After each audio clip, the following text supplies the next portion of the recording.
Good afternoon, guys. So right now I'm here at Mandurriao. I'm here at the plaza. This is, I think, De Leon Street that leads to Forest Lake. So we will just take a look at the progress of the Mandurriao market. That is an ongoing rehabilitation. So diri kita anay magi sa may plaza. As you can see, though, I think there had been some little bit of improvements on the Mandurriao Plaza, pero do gamay lang siya, no? Hindi pa siya, I think, daw full-blown modernization. As you can see, daw may mga bank houses dito. I'm not sure kung part na siya sang para di sa Mandurriao nga rehab, but anyway, we'll take a walk pakadto sa may market nila nga gina modernize man as of the moment.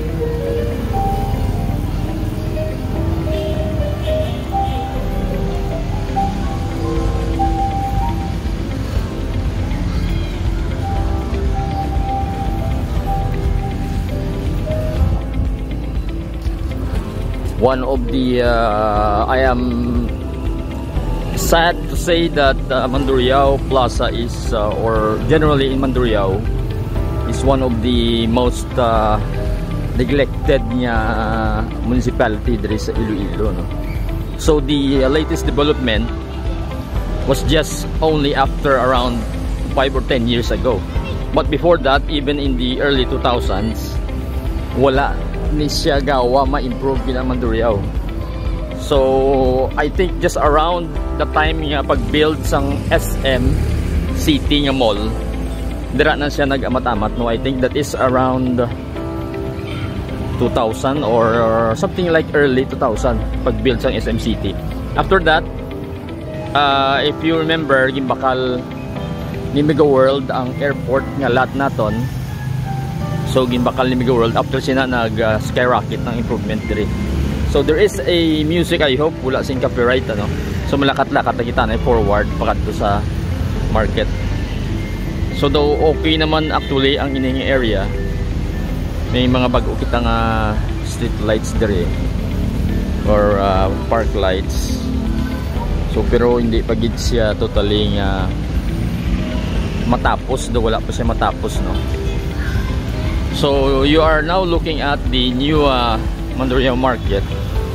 So before do may-ari na din yung building, old one. So we will show you on the screen nga may old na di sa una nga market building.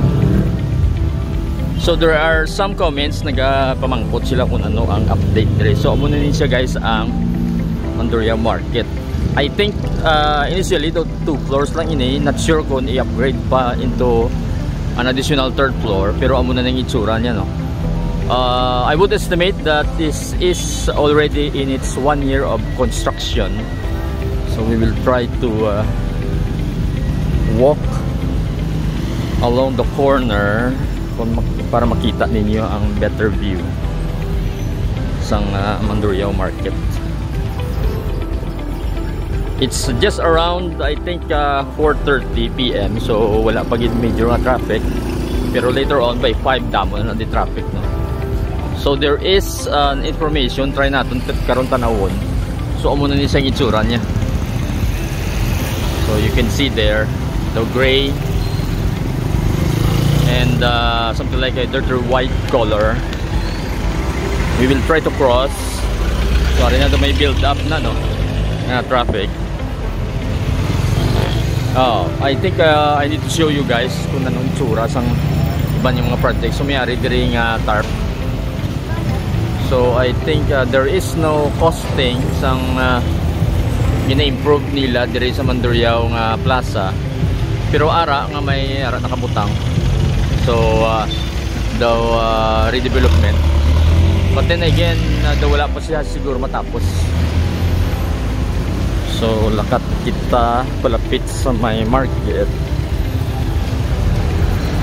So may ara na nga traffic, no. We'll try to pass by the information. Kaya may-ari ko nakita.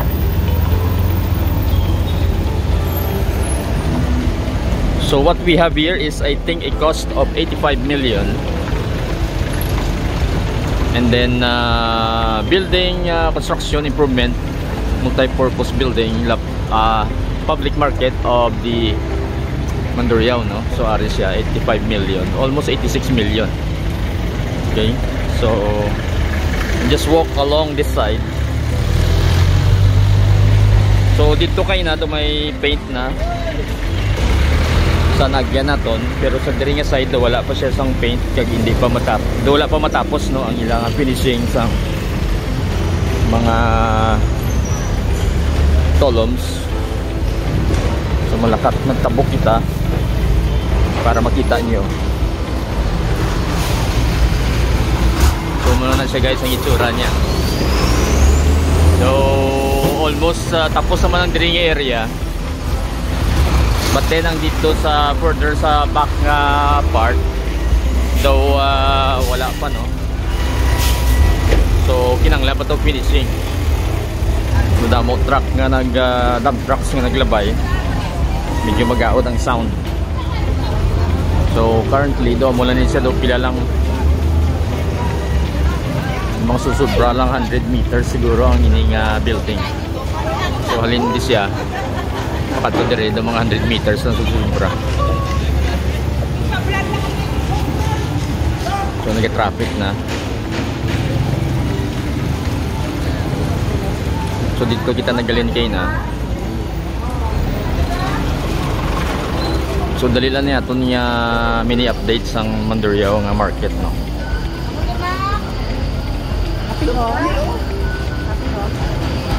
So hopefully siguro maybe at least another year kag may siguro ma-kompleto na ini ang ilang modernization sa ilang Mandurriao market.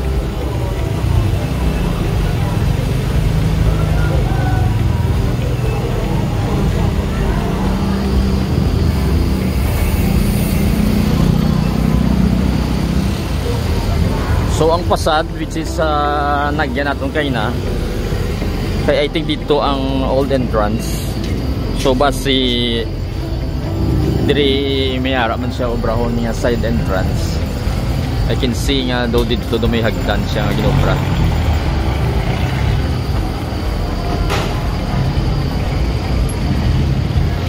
So currently duwa man lang ni ka floor.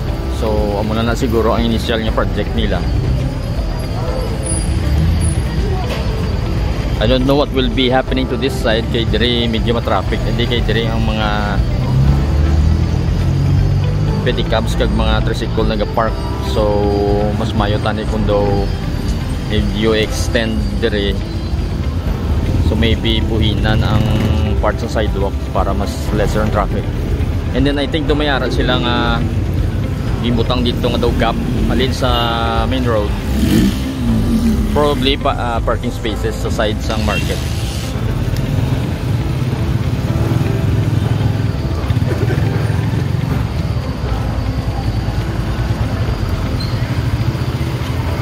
So amalin siya guys, quick lang aton niya update, no.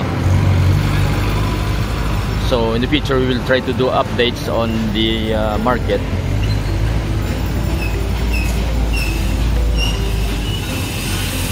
Thank you for watching, guys.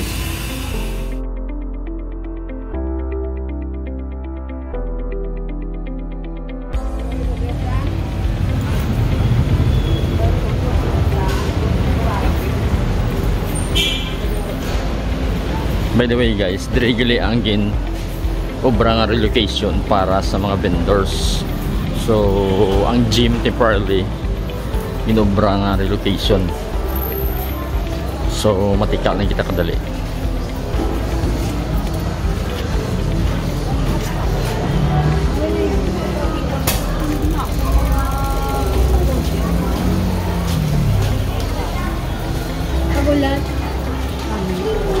So amo ni siyang sitwasyon diri, no. So, may mga food stands kita. So, mga vegetable kag food stands sa diri.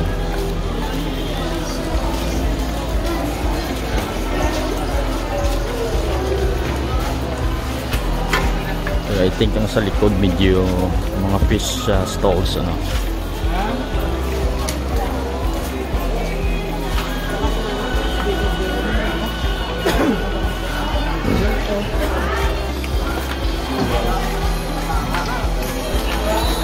So entrance naton is from the police station area hanggang sa BFP. So muna yung mga fish vendors na ding area nga ginrelocate. So may mga meat vendors man.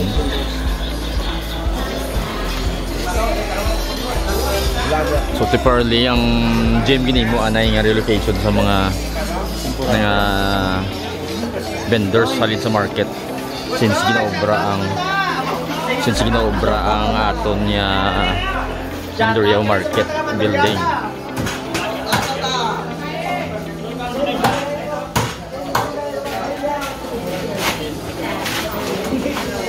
So ano nilang sitwasyon diri guys. So I think selling na subong sang mga isda, no.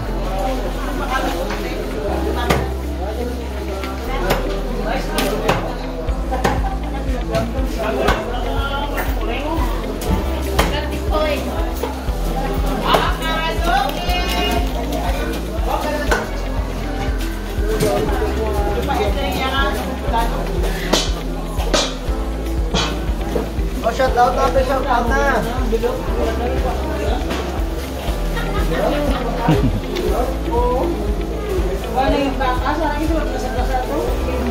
So malibot lang kita kadali, ano. So we will pass by this side pagwa.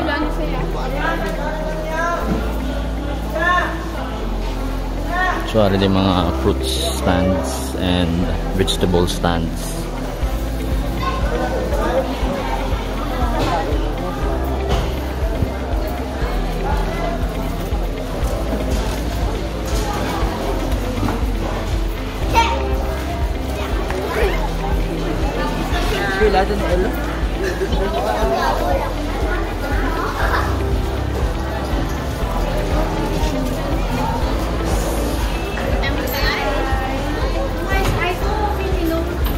So till sa next update natin guys.